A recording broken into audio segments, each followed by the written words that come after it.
ginataang manok. At saka Sinuam na mais. sinuam na mais. Kasamang pritong isdang mabaho. Prito ba yan? Ah, Yeah, that's right. Straight to. prito nga. Masarap na naman ang kain nito. Yummy. Wala spinach. Dami nating ulam ngayon, fiesta.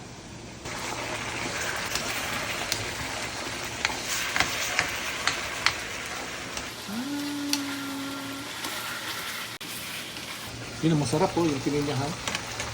Tinikman ko na yung sabaw niyan kanina. Patutuyuin talaga yan. Tapos lalagyan mo ang kakang kata. Para malapot yung mga manto ng kata. Okay. Ano lalagyan mo sili? Asan na? Ay, durugin! Ang sili! No, maanghang yan. Wala naman sili. Kagatin mo na lang para hindi mo makain ng iba. Tumaya tayo anin. Organic na sili pa nilagay mo, ha? Ayan. Wow! Made from the garden. Made from the garden. Straight from the garden.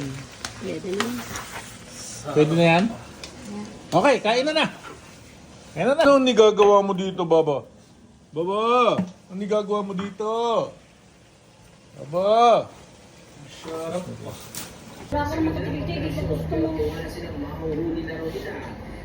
Mapapanis na yung kanin doon. Kakaunti na lang yung kanin. Ititira mo pa. Tingnan mo to, kakaunti na lang. At tatabi mo pa, sisikip pa doon sa fridge mo. Kakainin ko na lang.